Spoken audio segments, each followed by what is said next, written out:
Bismillahirrahmanirrahim. Assalamualaikum warahmatullahi wabarakatuh. Bersua dalam berita perdana malam ini, saya Muhammad Noh Johari. Dan Sarofiza Haji Mahmud. Berita-berita utama malam ini. Sektor industri antara aktiviti ekonomi utama yang menyumbang kepada perkembangan positif KDNK suku kedua tahun 2022. Umat Islam digalakkan membiasakan diri bersedekah sebagai kunci utama diperluaskan rezeki.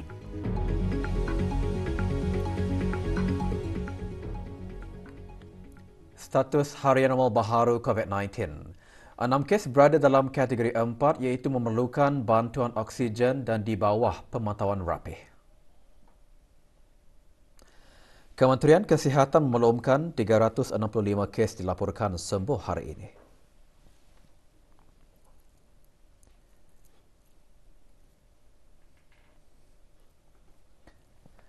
Jumlah keseluruhan pemberian 2 dos vaksin COVID-19 bagi kanak-kanak berumur 5 hingga 11 tahun, 86.1%.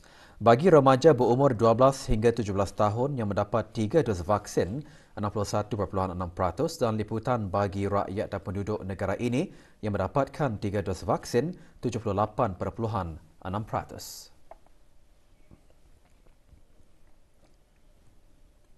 Sempena ulang tahun penubuhan Perbadanan Tabung Amanah Islam Brunei Perbadanan Taib ke-31, semalam diadakan majlis doa kesyukuran dan sembahyang sunat hajat di Masjid Setia Ali, Pekan Muara. Hadir yang berhormat Pihin Udana Khatib Datuk Paduka Seri Setia, Ustaz Haji Awang Badarudin bin Pengarah Datuk Paduka Haji Awang Uthman, Menteri Hal Ehwal Agama selaku penasihat khas Perbadanan Taib. Juga hadir yang berhormat Pihin Datuk Laila Raja, Major Jeneral Bersara, Datuk Paduka Seri Haji Awang Halbi bin Haji Muhammad Yusof, Menteri di Jabatan Perdana Menteri selaku pengerusi Lembaga Pengarah Perbadanan Taib, dan Datuk Seri Paduka Awang Haji Khairuddin bin Haji Abdul Hamid, Pemangku Menteri di Jabatan Perdana Menteri dan Menteri Kewangan dan Ekonomi kedua selaku pemangku penasihat khas Perbadanan Taib.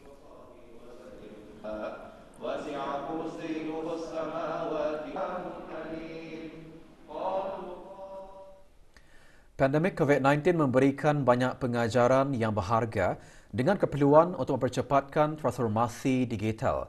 Antara yang turut menjadi keperluan ialah untuk tidak meninggalkan sesiapa pun, memastikan ruang cyber yang selamat dan keperluan untuk peraturan baharu bagi dunia yang lebih digital.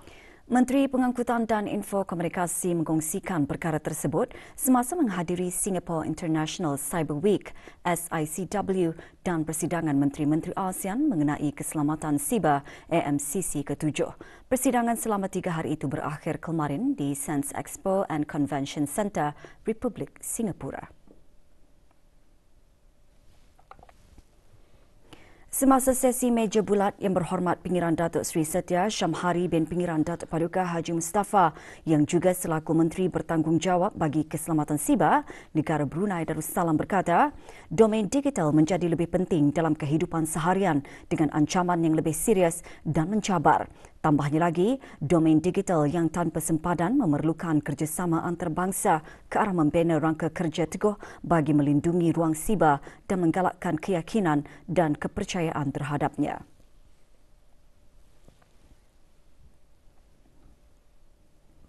Dengan tema Digital Security A Shared Responsibility, SICW 2022 dirasmikan oleh Tuan Terutama Teo Chee Hean, Menteri Kanan dan Menteri Penyelaras bagi Keselamatan Negara Republik Singapura.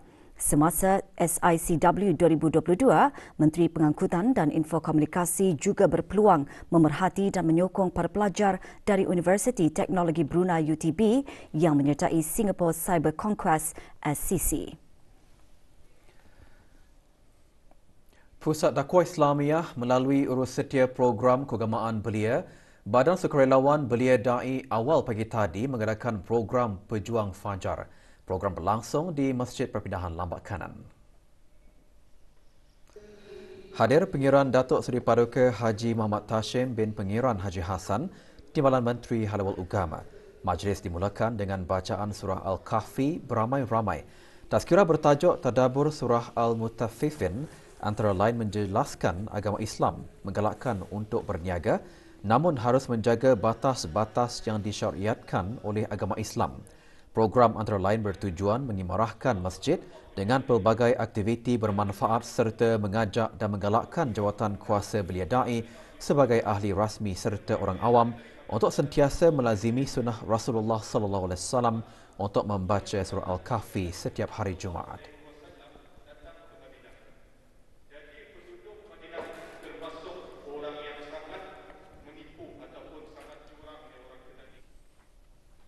Sektor bukan minyak dan gas terus menunjukkan perkembangan positif kepada keluaran dalam negeri kasar KDNK pada suku kedua tahun 2022.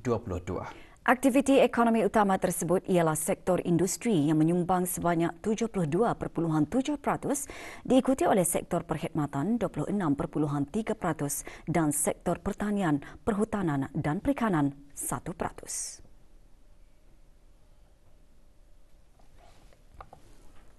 Dari segi sektor minyak dan gas dan sektor bukan minyak dan gas, pada harga tetap, sektor bukan minyak dan gas menunjukkan peningkatan sebanyak 1%, manakala sektor minyak dan gas menurun 9.3%. Penurunan itu menyebabkan pertumbuhan negatif kepada KDNK negara bagi suku kedua tahun 2022, iaitu sebanyak 4.4% berbanding tahun ke tahun. Walau bagaimanapun, sektor bukan minyak dan gas terus menunjukkan perkembangan yang positif dengan peningkatan dalam subsektor-subsektor seperti hiliran, pengangkutan udara, perhubungan dan perikanan.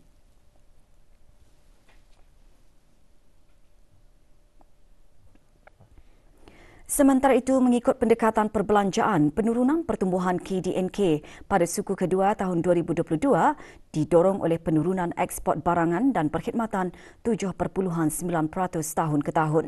Ini diikuti oleh penurunan perbelanjaan kapital swasta dan kerajaan dan perbelanjaan penggunaan akhir kerajaan. Walau bagaimanapun, penurunan tersebut diimbangi oleh peningkatan perbelanjaan penggunaan akhir isi rumah sebanyak 3.8%. Laporan penuh KDNK suku kedua tahun 2022 boleh diperoleh melalui dpeps.mofe.gov.pn. Persekolahan Ugama di negara Brunei Darussalam telah memantapkan lagi kehidupan berugama di negara ini. Ikuti bahan beritanya selepas ini.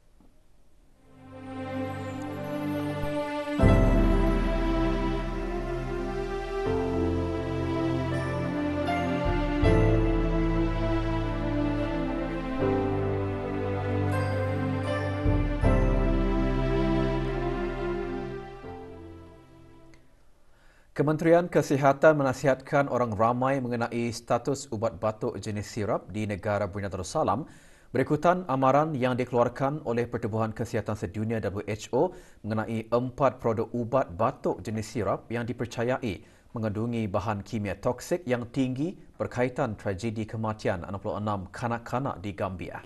Susulan laporan media mengenai kejadian itu dan juga di Indonesia, Kementerian Kesihatan memaklumkan 4 produk ubat batuk tersebut keluaran syarikat Maiden Pharmaceuticals India tidak pernah diimport dan dijual untuk kegunaan orang ramai di negara ini.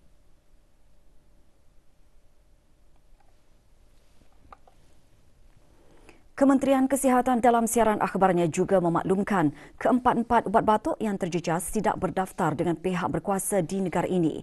Walau bagaimanapun, orang ramai yang mempunyai bekalan ubat-ubat batuk tertera dinasihatkan untuk memberhentikan pengambilannya dengan serta-merta. Jika mengalami kesan adverse, kesan sampingan dan merasa tidak sihat selepas pengambilan sebarang ubat, hendaklah segera mendapatkan nasihat lanjut daripada doktor atau ahli farmasi. Setakat ini tiada laporan mengenai kesan adverse atau kematian berkaitan penggunaan ubat batuk jenis sirap dalam kalangan kanak-kanak diterima oleh pihak berkuasa di negara Brunei Darussalam. Kementerian Kesihatan juga memaklumkan berdasarkan maklumat terkini, ubat batuk jenis sirap di negara ini tidak perlu digantung penjualan dan pengedarannya. Persekolahan agama di negara Brunei Darussalam telah menyumbang dengan berkesannya kepada kemantapan hidup beragama di negara ini. Setiausaha Tetap Kementerian Hal Ehwal Luar Negeri berucap demikian di Majlis Penyampaian Sijil Sekolah-Sekolah Rendah Agama Darjah 6 bagi Sekolah Agama Antarabangsa Cerudong.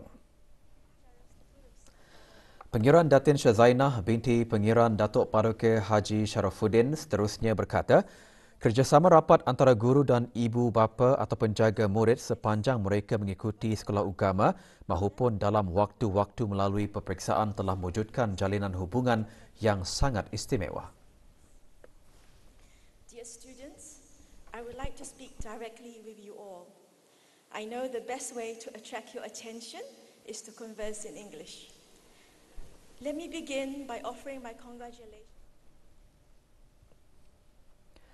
Seramai 60 murid yang lulus peperiksaan sijil Sekolah-Sekolah Rendah Agama Darjah 6 tahun 2021 menerima sijil masing-masing dengan peratus pencapaian sekolah bagi sekolah agama antarabangsa Cerudong ialah 98.3%.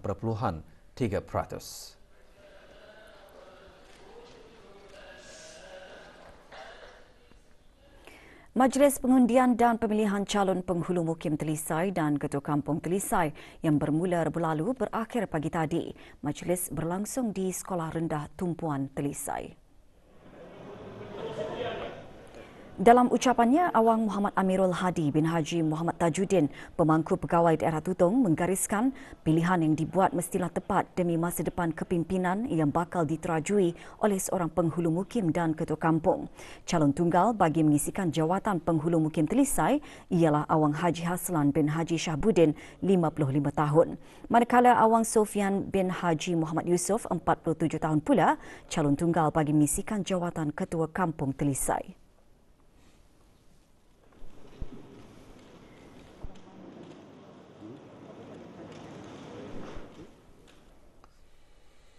Agama Islam menggalakkan umatnya untuk sentiasa bersedekah.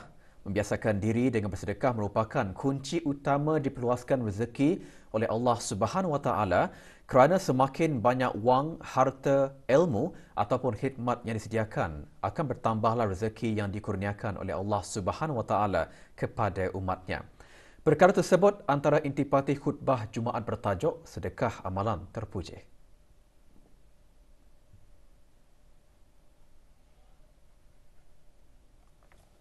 Sesungguhnya pahala dan keutamaan bersedekah itu sangat besar dan banyak.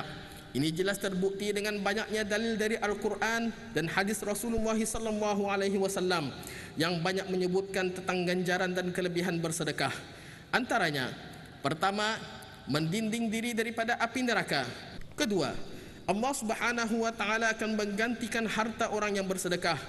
Ketiga, pahala sedekah jariah itu sentiasa mengalir walaupun setelah ia meninggal dunia.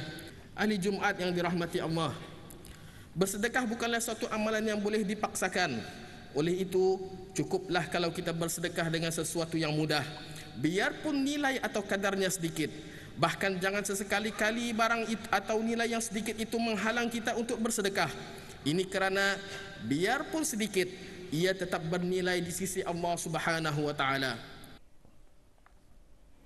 Pertubuhan Perkumpulan Perempuan WI Negara Brunei Darussalam pagi tadi mengadakan sambutan Maulud Nabi Muhammad sallallahu alaihi wasallam di Ibu Pejabat Pertubuhan berkenaan di Jalan Bukit Bendera, daerah Tutong.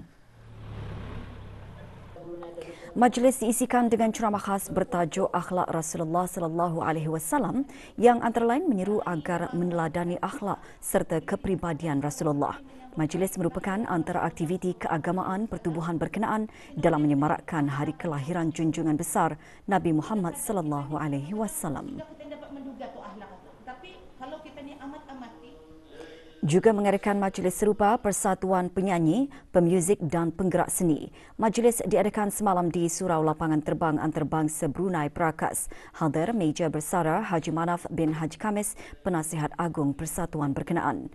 Majlis juga diserikan dengan tazkirah.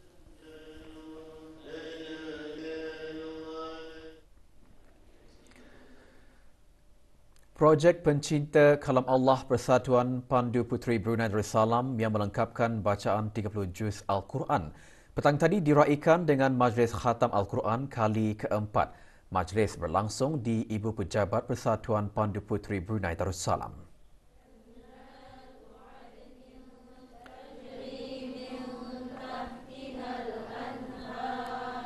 Hadir Dayang Hajah Siti Hafsah binti Haji Abdul Halim, Ketua Pesuruhjaya Persatuan Pandu Puteri Brunei Darussalam. Seramai 45 orang ahli persatuan menyertai projek Pecinta Kalam Allah peringkat keempat ini. Juga menyertainya Datin Haji Masni binti Haji Muhammad Ali, naib yang dipertua sepanjang hayat Persatuan Pandu Puteri Brunei Darussalam. Projek antara lain bertujuan untuk mendorong para ahli mendekatkan diri kepada Al-Quran yang merupakan panduan hidup yang lengkap.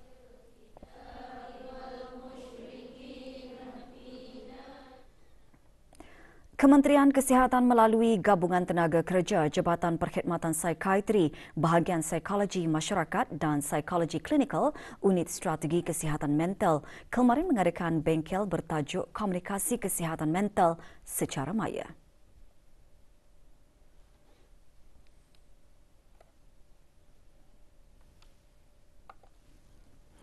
Dianjurkan bersama oleh Kementerian Kesihatan dan Everymind, sebuah badan bukan kerajaan terkemuka di Australia melalui salah satu programnya bertajuk Mindframe.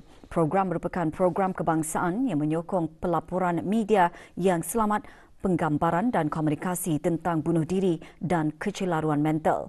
Bengkel disertai oleh lebih 90 peserta dari pelbagai sektor. Ia merupakan salah satu aktiviti meningkatkan kaedah menyampaikan mesej kesihatan mental secara selamat dan berkesan sambil menangani stigma yang berkaitan dengan perbincangan tentang masalah kesihatan mental. Acara Jualan Murah Kebangsaan Brunei Celebration BSB 2022 kembali lagi dengan tema berbelanja di Brunei. Jabatan Perancangan Ekonomi dan Statistik JPES, Kementerian Kewangan dan Ekonomi melalui Jabatan Hal-Ehwal Pengguna dalam siaran akhbarnya memaklumkan Brunei Celebration akan diadakan selama 65 hari bermula 28 November 2022. BSB 2022 dihasrat dapat membantu merangsang kegiatan perekonomian negara dengan menggalakkan orang ramai berbelanja di negara sendiri dan menjadikan negara sebagai destinasi membeli belah. Para peniaga yang berhasrat menyertainya boleh menghadapkan borang makluman jualan bermula hari ini sehingga 20 November 2022. Muat turun borang dari laman sesawang JPES dan kembalikan melalui email sales@jpes.gov.bn atau terus ke kaunter Jabatan Hal-Ehwal Pengguna Jabatan Perancangan Ekonomi. Sebarang pertanyaan salurkan kepada JPES melalui aplikasi pengguna bijak, email sales@jpes.gov.bn atau hubungi 223 0223 semasa waktu bekerja.